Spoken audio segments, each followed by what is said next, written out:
Topic का नाम है determining the equation of straight line.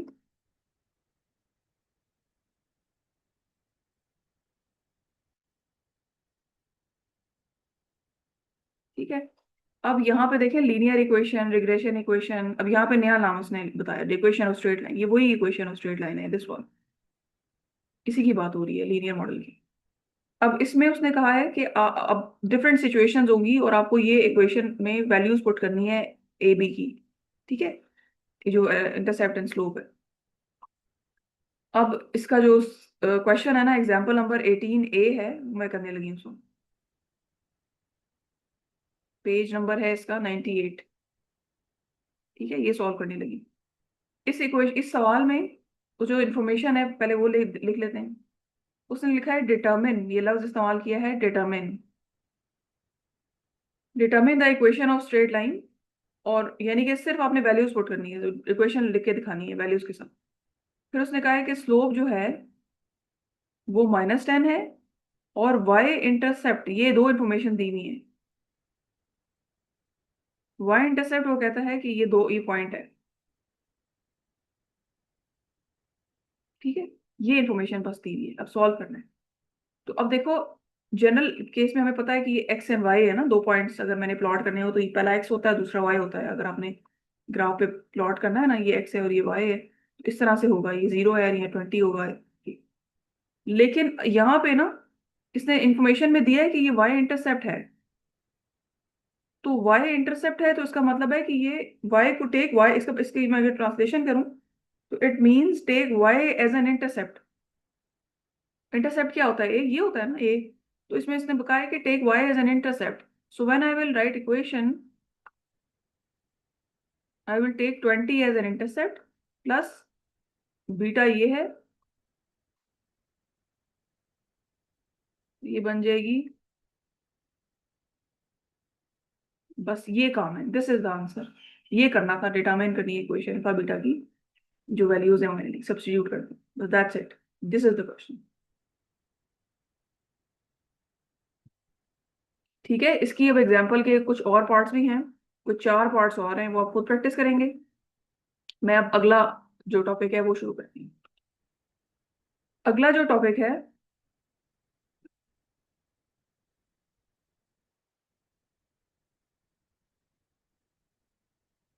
वो है equation of straight line again.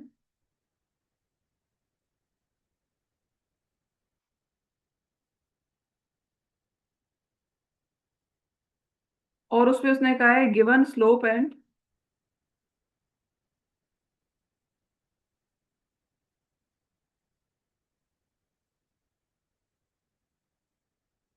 जैसे उसने एग्जाम्पल देखते हैं। एग्जाम्पल अब करने लगी हूँ मैं 19A। ठीक है। इसमें उसने इंफॉर्मेशन क्या दी है सवाल में, अब मैं वो नोट करने लगी हूँ। इंफॉर्मेशन उसने दी है स्लोप। समटाइम स्लोप दिया होगा, ऐसे लिखा भी होगा स्लोप, या समटाइम स्लोप नहीं लिखा होगा, ऐसे एम लिख दिया होगा। और पॉइंट दिया हुआ है उसने।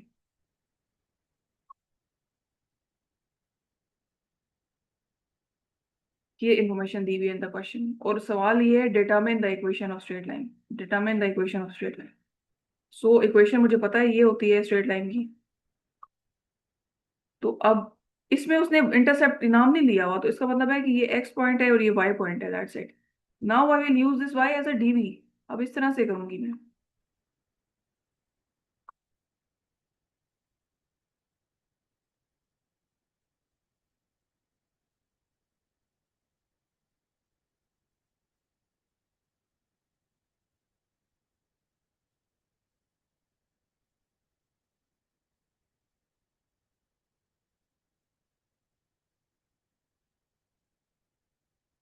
अच्छा, और मुझे तो एक्स की वैल्यू भी पता है, ये एक्स है ना। एक्स की वैल्यू भी मैं जानती हूँ। इसको एक स्टेप आगे लेके जाएंगे।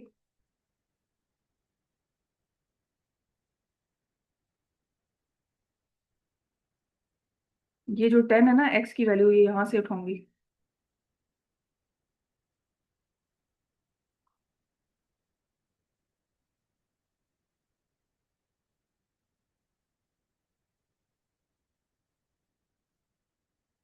ये इस साइड पे लेके आए हैं।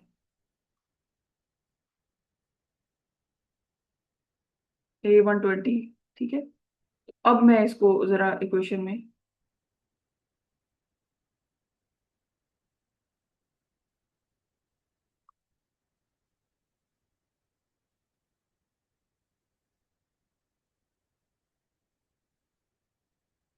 1% increase in X will cause 10% decrease in Y. ये दिस इज आंसर। ठीक है, इस तरह से है। उसके बाद इसके भी कुछ पार्ट्स हैं, जैसे 9B है, सेम इसी पैटर्न पे है, कुछ 5 और पार्ट्स हैं। वो आप अपने खुद सॉल्व करने हैं। एग्जाम्पल नंबर 20 है, 21 है। ये प्रैक्टिस करना, ताकि आपकी कुछ जो भी प्रॉब्लम नजर आती है वो मुझे बताएंगे। प्रैक्टिस करेंगे तो पता चलेगा ना कि क्या इशू आ रहा है, तो मुझे आपने बताना है। तो हम वो वाला सवाल हम पिक करेंगे and then we can discuss. इस तरह ऐसे नहीं हो सकता कि सारे सारे सवाल सॉल्व करें, क्योंकि फिर अदरवाइज हम अपना कोर्स नहीं कवर कर पाएंगे। फिर अगला जो टॉपिक है वो है page number 102, equation of straight line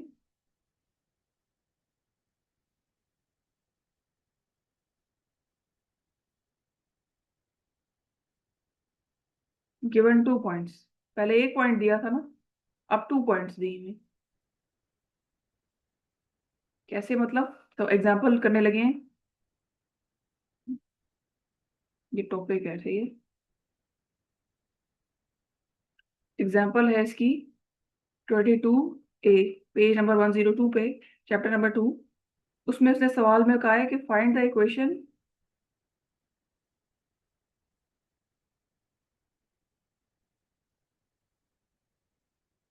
line, equation of line. ये इक्वेशन ऑफ लाइन, इसे इक्वेशन ऑफ लाइन भी कहते हैं। देखो ये नया नाम है, equation of line, equation of straight line. एक ही बात है ये, परेशान नहीं होना इसे।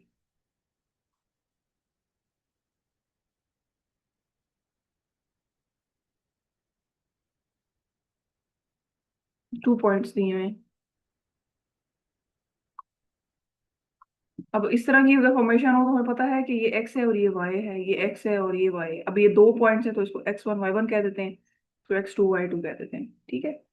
अब मैं सबसे पहले, क्योंकि इक्वेशन इक्वेशन ये है, और उस पूरी इक्वेशन में जो फॉर्मूला मुझे आता है वो स्लोप का ही होता है, तो स्लोप पहले निकाल लेते हैं। बीटा, या एम भी कहते हैं समटाइम्स, MX+C हो ना तो एम होता है। ये डिपेंड करता है कि आप एक्सप्रेशन क्या इस्तेमाल कर रहे हैं। Y2 - Y1, X2 - X1। Solve कर लेते हैं।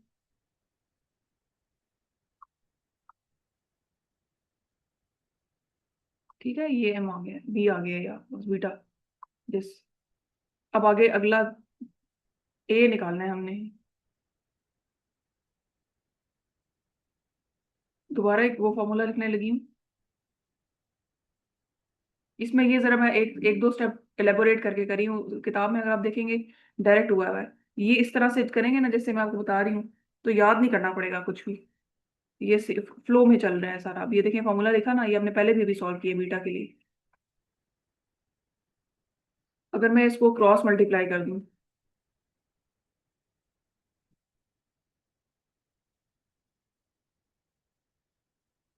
और अगर मैं मेरे पास 2 पॉइंट्स है ना ये सवाल में जो दिए हुए, अगर मैं इसमें से कोई एक पॉइंट की वैल्यू इधर पुट कर दूं, फॉर एग्जांपल X1 की जगह मैं लिख दूं 1, वाई, ये वाई ऐसे ही है, वाई की जगह मैं लिख दूं 3। ठीक है। सॉल्व करें, अगर बीटा की वैल्यू हमने निकाली है वो 2 है। सॉल्व करें, अगले स्टेप पे जाएं। ये इसको इस तरफ लेके जा रही हूँ माइन दूसरी साइड पे इक्वल्स के, तो ये +3 हो जाएगा।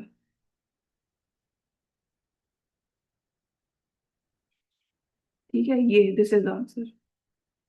अगर मैं इसको सीधा लिखना चाहूँ तो वाई लिख, A+B, इसी फॉर्मेशन में होती है ना। A 1 है, बी जो है वो 2 है, एक्स वाई जो है वो इसी तरह लिखा है। This is the answer.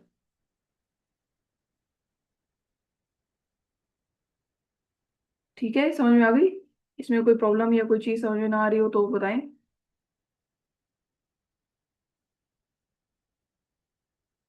Follow कर रहे हैं ये सब? कोई मसला, कोई आवाज़ वगैरह में कुछ भी, एनीथिंग? प्लीज म्यूट करना straight away and tell me, मैं फिर इसको रिपीट अदरवाइज नो करूंगी। मैम, कोई इशू नहीं है। चलिए, अगला अगला अब इसके देखो एग्जांपल्स हैं। इसका पार्ट बी है, फिर इसका बी के कुछ पार्ट्स हैं, 5 के करीब हैं। Just for your practice. इसी तरह एग्जांपल नंबर 23 के 3 पार्ट्स हैं। ये जस्ट फॉर योर प्रैक्टिस, कि जितना आप इसको प्रैक्टिस करेंगे यू विल सी, आपको पता चलेगा कि कैसे इसको डिफरेंट डिफरेंट एक्सप्रेशन के साथ, कहीं टी है, कहीं एम है, कहीं एक्स है।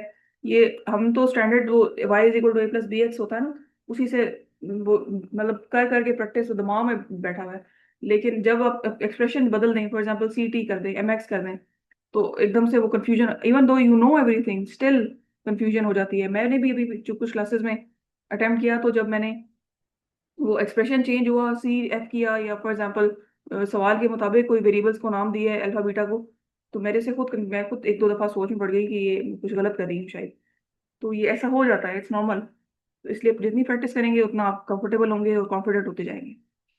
उसके बाद ये अगला जो टॉपिक है, बल्कि वो टॉपिक नहीं है, इसी की ना, इसी की एक वेरिएशन है। अभी तो ये उन्होंने स्ट्रेट अवे आपको बताया ना, सवाल मैंने देखें ये क्लियरली लिखा है यहाँ पे कि जी स्ट्रेट मतलब 2 पॉइंट्स दे दिए और आपको बताया कि जी ये सवाल है, ये 2 पॉइंट्स हैं और दिस इज द क्वेश्चन। यही यही सारा का सारा टॉपिक उसने अब ना अगला जो सवाल है जो मैं करने लगी हूँ वो है, और ये आखिरी क्वेश्चन होगा आज के लेक्चर का। एग्जाम्पल, इस पे टॉपिक खत्म करेंगे। एग्जाम्पल नंबर 26, ये स्टेटमेंट का क्वेश्चन है, मतलब वही चीज लेकिन एक सिनेरियो बना के अब आपको दे दी है, जस्ट टू मतलब थोड़ी सी डिफिकल्टी लेवल तो खैर नहीं, ये अगर सिचुएशन ये सिनेरियो समझ लिया तो फिर आसानी है। ये एग्जाम्पल नंबर 26 है, पेज नंबर है 106 पे। ये स्टेटमेंट क्वेश्चन है। ये एक कर लेंगे ना, तो फिर उसके बाद जो स्टेटमेंट क्वेश्चन है इसी टॉपिक से रिलेटेड, वो आप कर सकेंगे। और जब ये कर सकेंगे, ये कर लेंगे, तो उसके बाद हमारे पास 2 टॉपिक्स रह जाएंगे। इसके बाद हम चैप्टर कंक्लूड करेंगे। अच्छा, ये अब सवाल मैं पढ़ती हूँ, सारी इन्फॉर्मेशन लिखते हैं, फिर then we solve this question. अब जरा देखना है इसको, वही है पिछले वाले, वही फॉर्मेट पिछले वाले सवाल का ही फॉलो करूंगी, लेकिन स्टेटमेंट है। सवाल है कि if C is equal to Celsius और एफ जो है वो है डिग्री फ़ारेनहाइट की टेम्परेचर के लिए, ठीक है। ये दो उसने स्केल दिए हैं, देखो एक्स वाई नहीं दिया, सी और एफ दिया है। अब आगे देखते हैं। Assume that relationship between the two temperature scales is linear. ये लफ्ज जब इस्तेमाल हो गया, मुझे पता चल गया है कि जनाब ये इसकी बात हो रही है, क्योंकि ऑब्वियसली यहाँ तो हम चैप्टर वाइज पढ़े हैं ना, सीक्वेंस में। मुझे पता है चैप्टर ही मैथमेटिकल मॉडलिंग में लीनियर मॉडलिंग है, तो आई नो कि ये उसी का सवाल है। लेकिन जब पेपर में या रैंडमली क्वेश्चन आता है, तो how will you figure out कि कहाँ से आ रहा है? और जब तब इस सूरत हाल में भी कि जब आप नेक्स्ट जो चैप्टर पढ़ेंगे वो स्टैटिस्टिकल मॉडलिंग का है, so then how will you figure out? तो you will see these keyword, जैसे लीनियर है, जैसे स्ट्रेट लाइन है, ठीक है। इससे मुझे पता चला कि जी अच्छा इसकी बात हो रही है। उसने कहा कि जब ये इसको ग्राफ आप करते हैं ना, इसको इस वाले लीनियर में इन दो वेरिएबल्स को, तो वर्टिकल पे, वर्टिकल जो स्केल है, वर्टिकल जो एक्सिस है ना, उस पे आता है एफ। और उसने कहा कि जो ऑब्वियसली अगर ये वर्टिकल एक्सिस पे आता है तो ये हॉरिजॉन्टल पे आएगा, है ना। हॉरिजॉन्टल ये होता है, वर्टिकल ये होता है। तो वर्टिकल एक्सिस पे उसने कहा कि एफ है और हॉरिजॉन्टल पे जो है वो सी है। और हम नेचुरली क्या कर रहे होते हैं, हम यहाँ पे एक्स ले रहे होते हैं और यहाँ पे वाई ले रहे होते हैं, यानी कि हमेशा यहाँ पे आई वी होता है और यहाँ पे डी वी होता है। तो इसका मतलब है कि अगर ये इक्वेशन बनेगी, तो ये कुछ इस तरह ए प्लस बी एक्स वाली लीनियर इक्वेशन यही होती है ना, ए प्लस बी एक्स। तो अगर ये इक्वेशन कुछ बनेगी तो इस तरह से बनेगी कि जो है एफ होगा इधर, और यहाँ पे ए प्लस बी सी इस तरह से होगा, ठीक है। इस तरह से मैं इंटरप्रिटेशन करूंगी, ये आई वी है और ये डी वी है, यानी कि 1 degree change in Celsius will cause that degree change in Fahrenheit. इस तरह से मैंने ये, this is the thing I will do. फिर उसके बाद अगली वो बात करता है कि 2 पॉइंट्स उसने दिए। उसने कहा कि 2 पॉइंट्स हैं 6 एंड 42, एक, और दूसरा उसने पॉइंट दिया है 30 एंड 78। अब अगर उसने ये पॉइंट दिया और मुझे पता है कि ये एक्स और वाई होता है, तो इसका फिर मतलब ये है ना कि अगर एक्स एंड वाई है तो ये वाई तो हम कह रहे हैं एफ है, तो ये सी और एफ इस तरह की फॉर्मेशन है, इस तरह की फॉर्मेशन, सही है। अच्छा, ये भी मुझे पता चल गई बात उससे अब अगली ये सारी बातें इसलिए क्योंकि मैंने इंटरप्रिटेशन इसकी करनी है ना, तो आई शुड नो कि क्या बन रही है बात। अब जब ये बात है तो अब सॉल्व करना शुरू करते हैं। सबसे पहले मैं स्लोप निकालूंगी, स्लोप यानी कि बीटा। हम बीटा का फॉर्मूला ये करते हैं y2 minus y1 x2 minus x1। Points भी लिख लेते हैं ताकि परेशानी ना हो। 42 ये दो पॉइंट्स दिए हैं उसे सवाल में, यानी कि एक्स एंड वाई। अब मेरे तो सवाल में वो फॉरेन हाइट है, और फॉरेन हाइट को मैंने एफ लिया हुआ है, वो वाई लिया हुआ है, तो मेरा फॉर्मूला चेंज हो जाएगा। सही है, y2। अब मैं चाहूँ तो इस तरह भी सॉल्व कर सकती हूँ क्योंकि है ना कि ये पॉइंट्स क्या हैं, और अगर मैं चाहूँ तो इनका वो एक्सप्रेशन बदल भी सकती हूँ, मैं ऐसे भी लिख सकती हूँ F2 minus F1 C2 minus C1। मैंने ये देखा है कि जब मैं एक्सप्रेशन चेंज करती हूँ ना, तो कहीं ना कहीं मेरे से कुछ ना कुछ गड़बड़ हो जाती है, क्योंकि मैं इसी से मेरा दिमाग ट्रेन हुआ हुआ है। तो इसलिए मैं इस पे ही जाती हूँ, एंड में चेंज कर देंगे इंटरप्रिटेशन के लिए। y2 माइनस y1 मतलब ये 78 माइनस 42 और 30 माइनस 6, बीटा निकालेंगे। ये निकलेगा 36/24। फर्दर सॉल्व करेंगे तो 1.50, ये बीटा की वैल्यू आ गई। सही है। तो अब इसके बाद अगला जो मैंने पॉइंट आपको बताया था, हमने यहाँ पे बीटा की वैल्यू तो निकल आई, उससे अगले पॉइंट पे हमने क्रॉस मल्टीप्लीकेशन की थी। तो अगर मैं क्रॉस मल्टीप्लीकेशन, ये स्टेप 2 है, सही है, क्रॉस मल्टीप्लीकेशन करूँ तो ये निकलेगा beta into x2 minus x1 equals to y2 minus. तो मैंने आपको कहा था कि अगर हम इसको एक एक पॉइंट कोई ले लें, जैसे ये x1 y1 वाला, तो बीटा मैंने निकाला है 1.50। अगर मैं x ले लूँ और x1 की जगह उसका पॉइंट लिख दूँ 6, और y2 को y लिख दूँ और y1 की जगह उसका पॉइंट लिख लूँ 42, सो फिर क्या होगा, 1.50 माइनस 1.50, और इसको 6 को मल्टीप्लाई करेंगे। करके देखें जरा, मैं भी किताब में ये नहीं दिया हुआ, ये स्टेप्स मैं एलेबोरेट थोड़े किए हैं ताकि पता चले कि कैसे यहाँ तक पहुंचे। ये जरा स्टेप्स एक दो बढ़ गए हैं। उसमें किताब में ना उसने डायरेक्ट ही कर दिया हुआ है, तो डायरेक्ट पे समझ नहीं आती कि कहाँ से आ गई चीजें। एक मिनट जरा मैं इसको चेक कर लूँ कि क्या आता है मल्टीप्लाई करके। अच्छा, 1.50 है, इसको मल्टीप्लाई करें 6 से तो यू विल गेट 9। ठीक है, 9 आएगा। फिर y माइनस 42। अब उसी तरह 1.50 x है माइनस 9 प्लस 42, ये इधर आएगा ना y के इस तरफ, इक्वल्स टू y। सॉल्व करेंगे, ये आ जाएगा 1.50 x plus 33 equals to y। यानी कि a आपका 33 है और बीटा आपका ये दिस इज द इक्वेशन, ये आ गई आपकी। तो बस ये फाइंड, इसको अगर मैं चेंज जरा उस सूरत हाल में लिखना है और इंटरप्रेट भी करना है।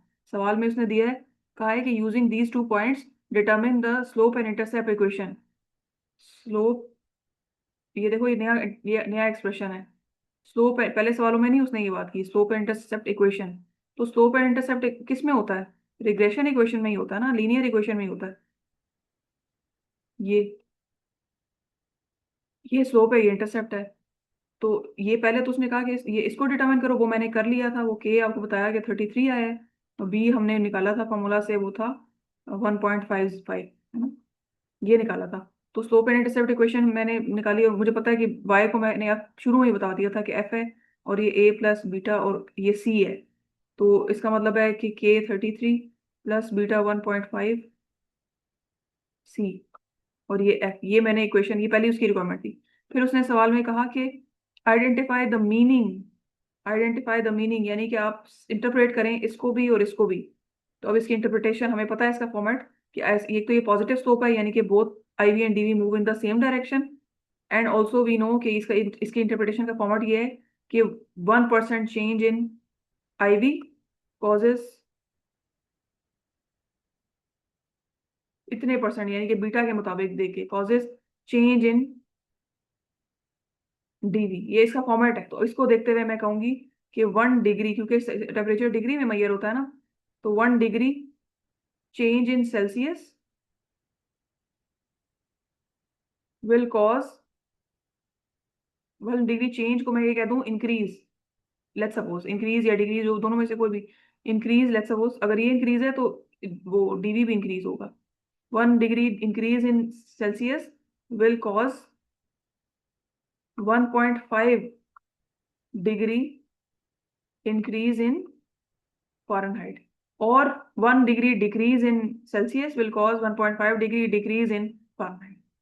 तो यहाँ पर ये सवाल खत्म होता है। ठीक है, ये सारी रिक्वायरमेंट हमने पूरी कर ली, वही चीजें सारी, बस एक इंटरप्रिटेशन एक तो एक्स्ट्रा है, और दूसरा ये कि उसने अब एक्सप्रेशन चेंज, जैसे मैंने आपको बताया, फारेनहाइट टू सेल्सियस का कर दिया। तो इससे कंफ्यूजन के चांसेस बढ़, गलती के चांसेस बढ़ जाते हैं, हालांकि स्टेप्स में कुछ भी चेंज नहीं है, वही है जो मैंने इस पिछले सवाल में किया था।